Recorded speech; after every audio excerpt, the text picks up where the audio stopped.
क्या ये world war की आहट है? क्योंकि वेनेजुएला पर इस अमेरिकी हमले ने दुनिया को एक बार फिर से दो धड़ों में डिवाइड कर दिया है। एक पक्ष जो है वो इस कार्रवाई को सही ठहरा रहा है, तो दूसरा पक्ष अमेरिका की सैन्य कार्रवाई के सीधे विरोध में खड़ा हो गया है।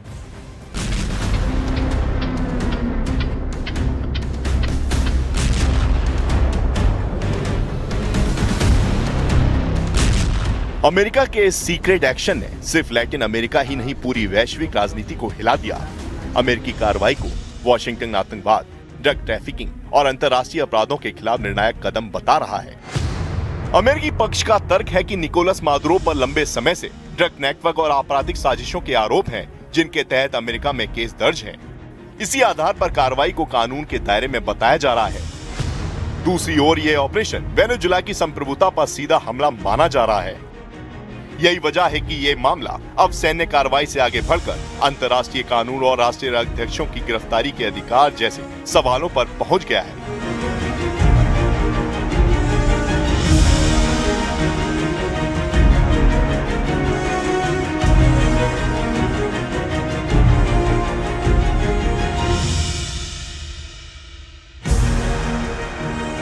इतिहास बताता है कि जब भी अमेरिका ने किसी विदेशी नेता के खिलाफ सीधे एक्शन लिया, उसका असर केवल उस देश तक सीमित नहीं रहा।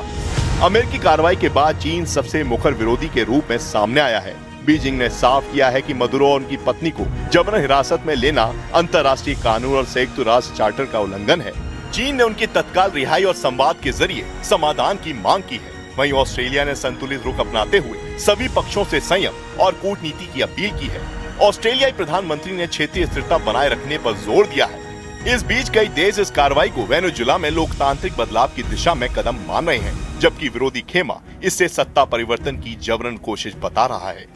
यही वजह है कि दुनिया साफ तौर पर दो हिस्सों में बटी नजर आ रही है। अमेरिका के साथ उसके पारंपरिक सहयोगी ब्रिटेन और कुछ यूरोपीय देश खड़े नजर आ रहे हैं, जो मादुरो सरकार को अवैध बताते हुए इस कदम को अपराध और ड्रग नेटवर्क के खिलाफ कार्रवाई कह रहे हैं।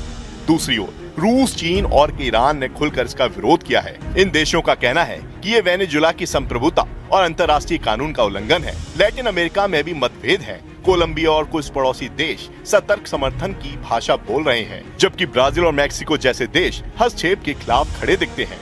इस खेमेबंदी के बीच अब सवाल ये है कि आगे क्या। रिपोर्ट्स के मुताबिक मादुरो को अमेरिका में अदालत के सामने पेश किया जा सकता है, जहां उन पर साजिश और ड्रग ट्रैफिकिंग जैसे आरोपों पर सुनवाई होगी। कानूनी विशेषज्ञ इसे पनामा में पूर्व शासक मैनुएल नोरेगा केस से जोड़कर देख रहे हैं, जहां अमेरिका ने एक विदेशी नेता पर मुकदमा चलाया था।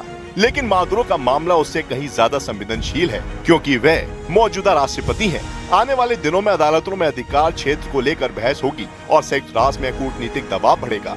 साफ है, ये संकट अब सिर्फ वेनेजुएला या अमेरिका का नहीं, बल्कि वैश्विक व्यवस्था की परीक्षा बन चुका है।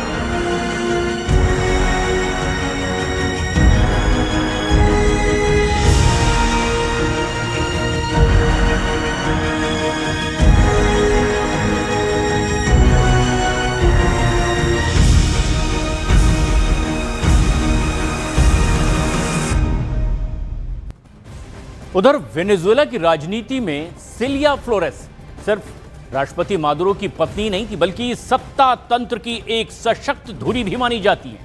और देश की फर्स्ट लेडी होने के साथ साथ एक अनुभवी वकील भी वो है।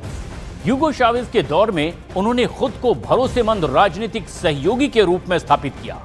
फ्लोरेस देश की पूर्व अटॉर्नी जनरल भी रह चुकी हैं और नेशनल असेंबली की अध्यक्षता भी वो कर चुकी हैं। मादुरो शासन में उन्हें राजनीतिक स्तंभ भी माना जाता रहा।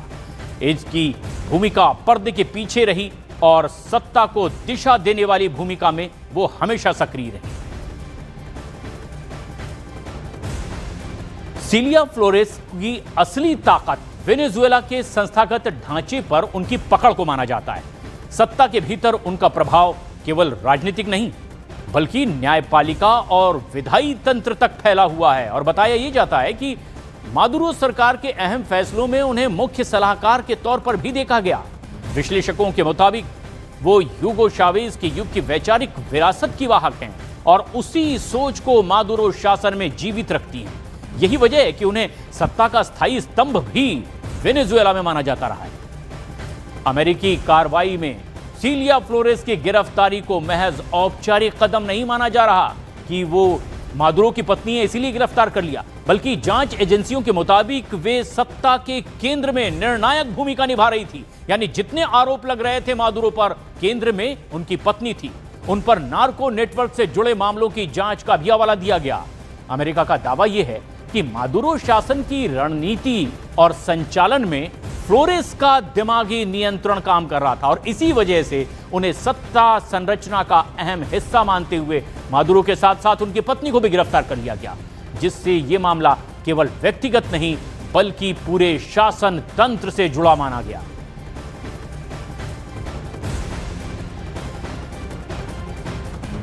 और अमेरिका की वेनेजुएला पर स्ट्राइक ने अब जंग का एक और खेमा तैयार कर दिया है। अमेरिका के इस अटैक ने क्या तीसरे विश्व युद्ध की तैयारी शुरू कर दी है? और ये सवाल इसीलिए भी उठ रहे हैं क्योंकि पहले ही रूस, यूक्रेन, इजराइल और ईरान में जंग की धार तेज है और ऐसे में वेनेजुएला पर अटैक अब तीसरे विश्व युद्ध का आगाज बहुत जल्द कर सकती है।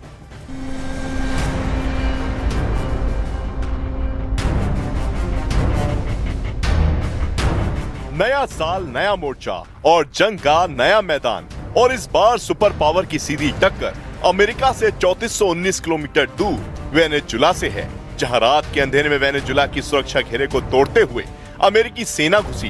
बमबारी के शोर में दबे पांव डेल्टा फोर्ट वेनेजुएला के राष्ट्रपति के कमरे में घुसी और उन्हें उनकी पत्नी के साथ उठाकर न्यूयॉर्क पहुंच गई।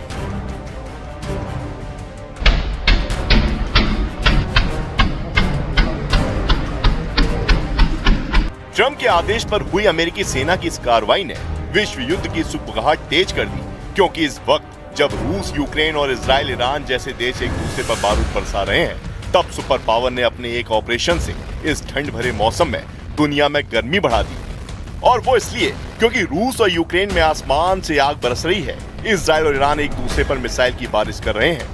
सीरिया में फ्रांस और ब्रिटेन ने एक संयुक्त ऑपरेशन को अंजाम दिया और ISIS के ठिकानों को नेस्तनाबूद करने का दावा किया। तो अब अमेरिका ने वेनेजुएला के राष्ट्रपति को हथकड़ियों में जकड़कर दुनिया को अपनी ताकत से वाकिफ करा दिया। इन चारों मोर्चों पर जंग की जो कहानी है वो एक दूसरे से बिल्कुल विपरीत है और जंग की कई वजहों से दुनिया अनजान है। आज हम आपको महायुद्ध की उस वजह से आपको वाकिफ कराएंगे जिससे आप शायद अब तक अनजान थे। जंग का पहला मोर्चा यूएस वर्सेस वेनेजुएला। वेनेजुएला संघर्ष के पीछे की सबसे बड़ी वजह जो बताई गई वो ये कि वेनेजुएला यूएस के खिलाफ साजिश को अंजाम दे रहा था। नार्को टेररिज्म और ड्रग तस्करी का खेल वहां बढ़ा। अमेरिका की चेतावनी के बावजूद भी जब उसका दायरा बढ़ता गया तो अंजाम क्या हुआ वो आपके सामने है। जंग का दूसरा मोर्चा सीरिया वर्सेस फ्रांस ब्रिटेन। जिस वक्त अमेरिका सेना वेनेजुएला पर अटैक कर रही थी, उस वक्त वहां से कुछ दूर फ्रांस और ब्रिटेन मिलकर ISIS पर स्ट्राइक की बड़ी तैयारी कर रहे थे, जिसे सीरिया में ISIS के ठिकानों पर अंजाम दिया गया। दावा किया गया कि इस कार्रवाई में कई आतंकियों को मौत के घाट उतारा गया। जंग का तीसरा मोर्चा ईरान वर्सेस इजराइल। गाजा पर इजराइल का अटैक और फिर ईरान का फिलिस्तीन के समर्थन में उतरना, उसके बाद इजराइल और ईरान का आमने सामने आना। अंजाम ये हुआ कि ईरान जैसे देश ने इजराइल पर मिसाइलों की बरसात कर दी और जंग को धार दे दी। फिर चौथा और जंग का आखिरी मोर्चा रूस वर्सेस यूक्रेन। पिछले 1400 दिन से रूस और यूक्रेन के आसमानों में काला गुबार छाया हुआ है। ये जंग रूस के क्रीमिया पर कब्जे से शुरू हुई और अब दूसरे इलाकों पर दम भरने तक जारी है। मतलब ये कि जिस वक्त दुनिया में एक छोर से लेकर दूसरे छोर तक बारूद बरस रहा था, उस बीच अमेरिका का वेनेजुएला पर अटैक और फिर कब्जे के दावे ने दुनिया को विश्व युद्ध की तस्वीर दिखा दी। मतलब साफ है कि 2026 में दुनिया में 4 नए युद्ध मोर्चे खुल सकते हैं, जिससे वैश्विक स्तर पर महातबाही की आशंका है।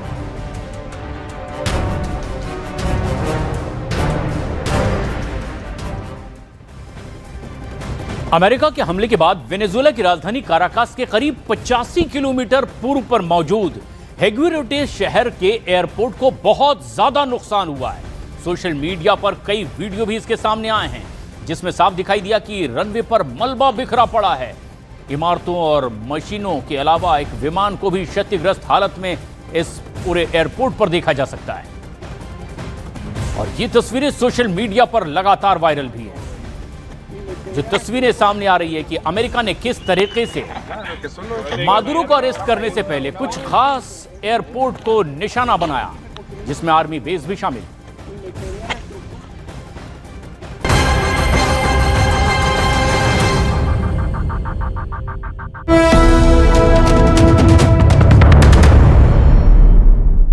ईरान वर्सेस इजराइल आपने देखा, खामनेई किस तरीके से इजराइल के खिलाफ बोलते रहे। इजराइल ने ईरान की परमाणु ठिकानों पर हमला किया, गाजा पर वर्चस्व, ये बड़ी वजह रही कि हमास के खिलाफ इजराइल लड़ रहा है और ईरान उसमें मदद कर रहा है हमास की। तो वेनेजुएला के खिलाफ अमेरिकी हमले के बाद दुनिया भर में हड़कंप मचा हुआ है। कहीं इस हमले को जायज बताया जा रहा है तो कहीं इस हमले के खिलाफ विरोध की आवाजें मुखर हो रही हैं।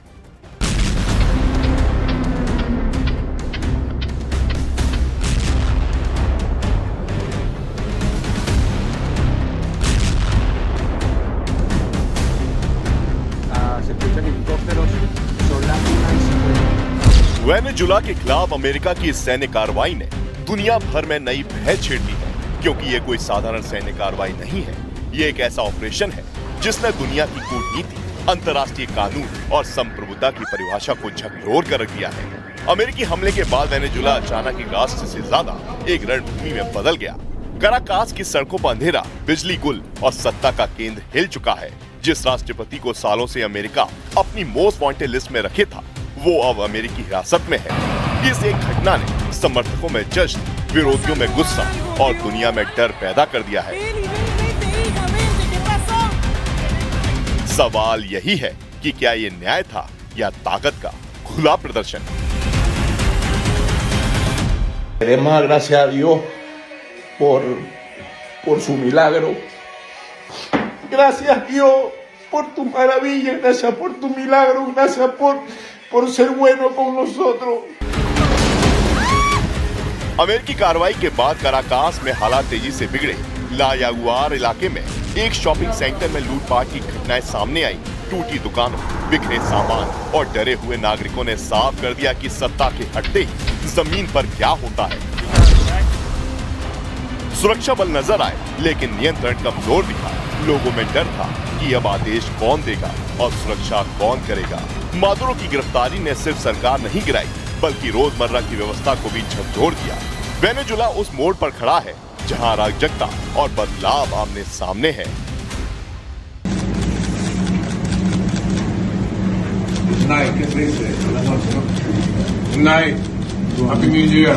Impunity against the United States. This extremely successful operation should serve as warning to anyone who would threaten American sovereignty or हजारों किलोमीटर दूर न्यूयॉर्क में एक बिल्कुल अलग तस्वीर दिखी। ब्रुकलिन मेट्रोपॉलिटन डिटेंशन सेंटर के बाहर वेनेजुएला के झंडों के साथ लोग जमा हुए।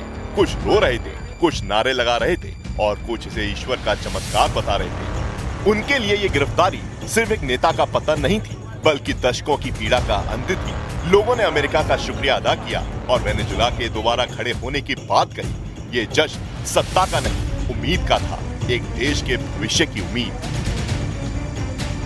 The people in here they already have freedom and they think that they know better than all these people that came from Venezuela. लेकिन इस ऑपरेशन पर सवाल भी उतने ही तेज हैं।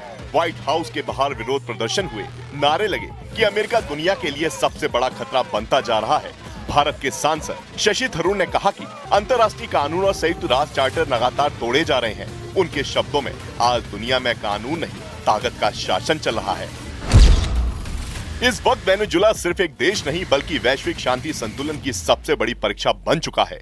मादुरो की गिरफ्तारी ने तानाशाही, न्याय और संप्रभुता की बहस को आमने सामने खड़ा कर दिया है। कुछ इसे दमन के अंत की शुरुआत मान रहे हैं, तो कुछ इसे अंतर्राष्ट्रीय कानून की खुली अवहेलना। सवाल अब मादुरो का नहीं, उस दुनिया का है जहां फैसले अदालतों से नहीं, सैन्य ताकत से तय होते हैं।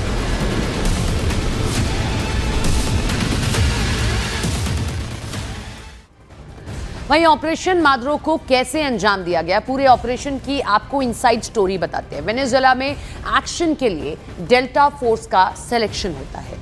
डेल्टा फोर्स को कई महीनों तक स्पेशल ट्रेनिंग दी जाती है इसके लिए। वेनेजुएला में ऑपरेशन से पहले तीनों अमेरिकी सेना अलर्ट पर। ट्रंप के निर्देश पर अटैक के लिए रात का वक्त ही चुना गया। वेनेजुएला की सेना का ध्यान भटकाने के लिए ये हमले हुए और मादुरो को उठाने से पहले वेनेजुएला पर एक एयर स्ट्राइक हुई। डेल्टा फोर्स ने वेनेजुएला के राष्ट्रपति को बेडरूम से उठाया। पूरे ऑपरेशन को डोनाल्ड ट्रंप ने वॉर रूम में बैठकर देखा है। तो वेनेजुएला के राष्ट्रपति निकोलस मादुरो के खिलाफ अमेरिकी कार्रवाई के बाद दुनिया भर से प्रतिक्रियाएं देखने को मिल रही हैं। अर्जेंटीना में रह रहे वेनेजुएला के शरणार्थियों ने मादुरो की गिरफ्तारी पर जश्न मनाया। राजधानी ब्यूनस आयर्स सहित कई इलाकों में लोगों ने सड़कों पर उतरकर खुशी जाहिर की है। इसे वेनेजुएला में बदलाव की शुरुआत बताया गया। दूसरी ओर मादुरो इस समय अमेरिका की गिरफ्त में है। उन्हें न्यूयॉर्क लाया गया। अमेरिकी अधिकारियों के अनुसार आगे की कानूनी प्रक्रिया वहीं पूरी की जाएगी और इस घटनाक्रम ने लैटिन अमेरिका की राजनीति में हलचल पैदा कर दी है।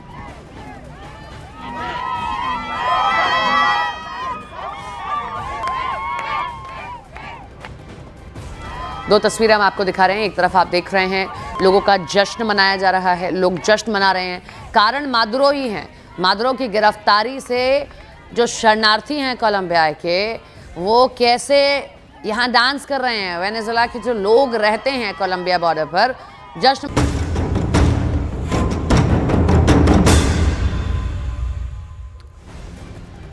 दुनिया की सबसे गोपनीय और सैन्य यूनिट और सबसे खतरनाक मिशन डेल्टा फोर्स, जिसका नाम आधिकारिक तौर पर वैसे कभी नहीं लिया जाता, लेकिन जब लिया जाता है तो सत्ता की नींव हिल जाती है।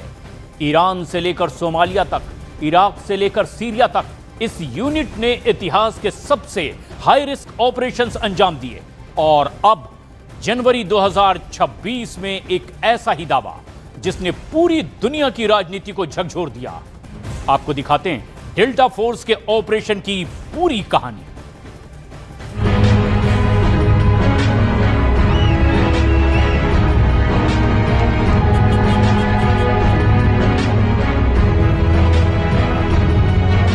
एक तरफ जश्न है, दूसरी तरफ जंजीरें। सड़कों पर झंडे लहरा रहे हैं, आंखों में सुकून है, लेकिन कहीं और सत्ता के गलियारों में खामोशी है। वेनेजुएला के बाहर बैठे लोग खुशियां मना रहे हैं क्योंकि उन्हें लगता है कि डर का एक दौर खत्म हो गया। इतिहास में अक्सर बदलाव ऐसे ही आते हैं, किसी की आजादी तो किसी की गिरफ्तारी के साथ। लेकिन वेनेजुएला पर शिकंजा कसने की इस लड़ाई में किसकी भूमिका है, किस अमेरिकी फोर्स के कंधों पर इस ऑपरेशन की जिम्मेदारी सौंपी गई, इसे समझने के लिए हमें अतीत के पन्नों में डेल्टा फोर्स की कहानी को समझना होगा। 21 नवंबर 1977 यही वो तारीख थी जब डेल्टा फोर्स का जन्म हुआ। उस वक्त अमेरिका ने महसूस किया कि आतंकवाद से लड़ने के लिए एक ऐसी यूनिट चाहिए जो कानून, सीमा और समय से आगे काम कर सके। ब्रिटिश स्पेशल एयर सर्विस से प्रेरित ये यूनिट सीधे जॉइंट स्पेशल ऑपरेशंस कमांड के तहत काम करती है। इसका हर ऑपरेटर पहले से ही अमेरिका की एलीट फोर्स का हिस्सा होता है, लेकिन यहाँ पहुँचना भी अंतिम मंजिल नहीं, बल्कि सबसे कठिन परीक्षा की शुरुआत होती है। डेल्टा फोर्स का काम है वहाँ जाना जहाँ विफलता का मतलब युद्ध हो सकता है। बंधक बचाव, हाई वैल्यू टारगेट की गिरफ्तारी या हत्या और ऐसे मिशन जिन्हें अमेरिका आधिकारिक तौर पर स्वीकार भी नहीं करता। यही वजह है कि इसकी कहानियां अक्सर सालों बाद सामने आती हैं।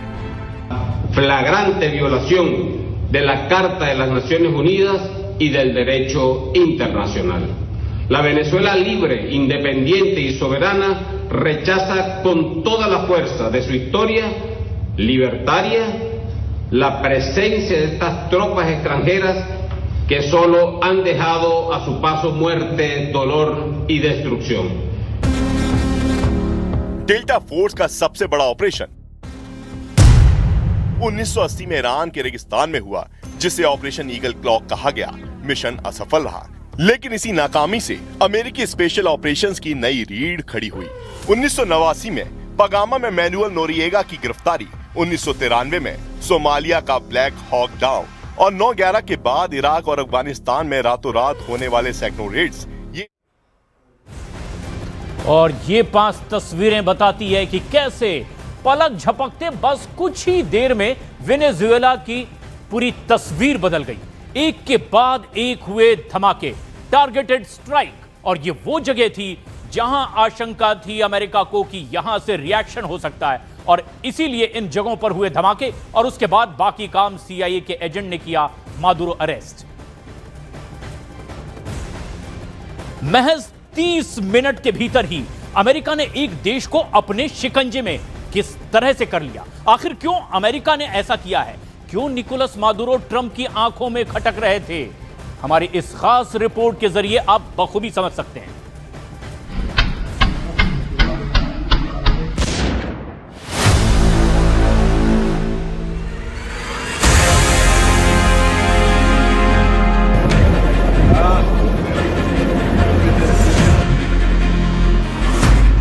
क्यों मादुरो को दुश्मन मानता है ट्रंप प्रशासन?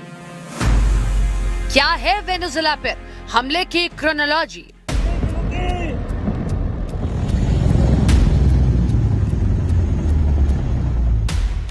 वक्त कितना बेरहम हो सकता है, निकोलस मादुरो से बेहतर कौन समझता होगा। 21 नवंबर 2025 का ये वीडियो देखिए, जिसमें Nicolas Maduro no war yes peace के रिमिक्स पर थिरक रहे हैं। जिस शख्स को दुनिया आज हथकड़ी में देख रही है, वही मादुरो कुछ हफ्ते पहले कैमरे के सामने मुस्कुरा रहे थे, नो वॉर येस पीस कहते हुए डांस कर रहे थे। लेकिन इतिहास बताता है, सत्ता का नशा अक्सर सच की आहट नहीं सुन पाता, और जब सुनाई देती है तब तक बहुत देर हो चुकी होती है।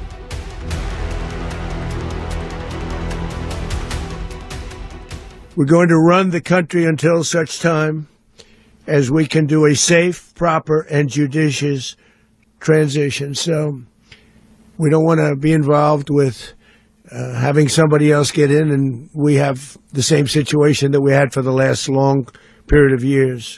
So we are going to run the country until such time as we can do a safe, proper, and judicious transition. And it has to be judicious, because that's what we're all about. We want peace, liberty, and justice for the great people of Venezuela. लेकिन Nicolas Maduro के लिए ये हालात आखिर अचानक कैसे बदले? Venezuela पर हमले की क्रोनोलॉजी क्या है? इसे समझने के लिए हमें इतिहास की परतों में झांकना होगा। वेनेजुएला में पनपे इस हालात की जड़ें सालों पीछे जाती हैं। 2013 में हाइगो चावेज की मौत के बाद मादुरो सत्ता में आए, लेकिन उनकी वैधता शुरू से ही सवालों में रही। 2018 के चुनावों को अमेरिका और कई पश्चिमी देशों ने मान्यता नहीं दी। इसके बाद अमेरिका ने वेनेजुएला पर कड़े आर्थिक प्रतिबंध लगाए, खासकर तेल सेक्टर पर। वॉशिंगटन का आरोप रहा कि मादुरो सत्ता बचाने के लोकतांत्रिक संस्थाओं को कमजोर कर रहे हैं। 2020 में अमेरिका ने मादुरो पर नार्को टेररिज्म और ड्रग्स तस्करी के आरोप लगाए और इनाम घोषित किया। तनाव लगातार बढ़ता गया। वेनेजुएला रूस, चीन और ईरान के करीब जाता गया और अमेरिका इसे अपने रणनीतिक हितों के लिए खतरा मानने लगा। यहीं से टकराव खुली टकराहट की तरफ बढ़ गया। फिर वो हुआ जिसकी आशंका शायद किसी को नहीं थी। आधी रात में अमेरिका की डेल्टा फोर्स ने एक बेहद ही सधा हुआ ऑपरेशन शुरू किया। यह ऑपरेशन पूरी तरह गोपनीय था। कराकास के कुछ हिस्सों में अचानक बिजली गुल हो गई, संचार व्यवस्था ठप पड़ने लगी। अमेरिकी डेल्टा फोर्स ने मादुरो के संभावित सुरक्षित ठिकानों को घेर लिया। ड्रोन और सैटेलाइट निगरानी पहले से ही एक्टिव थी। कुछ ही घंटों में सैन्य ठिकानों पर सीमित लेकिन सटीक हमले किए गए। मादुरो को उनके एक सेफ हाउस के पास हिरासत में लिया गया। I believe that military interventions are inherently dangerous, and Trump lies and the State Department lies. They lie in their reports on Venezuela, and I think it's to impose our will like this. It's cowardly, and it's disrespectful, and it's dangerous. अगर अमेरिकी अधिकारियों के दावों पर भरोसा किया जाए तो यह ऑपरेशन असाधारण रूप से तेज था। बताया गया कि जैसे ही ग्रीन सिग्नल मिला, जमीन, हवा और समुद्र तीनों मोर्चों पर कार्रवाई एक साथ शुरू हुई। कम्युनिकेशन जाम किया गया, सुरक्षा घेरा तोड़ा गया, मादुरो को मूव करने का मौका ही नहीं मिला। सूत्रों के मुताबिक शुरुआती घेराबंदी से लेकर हिरासत तक की पूरी कार्रवाई 30 मिनट के भीतर पूरी कर ली गई। यही वजह है कि वेनेजुएला की सेना या समर्थक कोई संगठित जवाब नहीं दे सके। जब देश जागा, सत्ता पहले ही हाथ से निकल चुकी थी।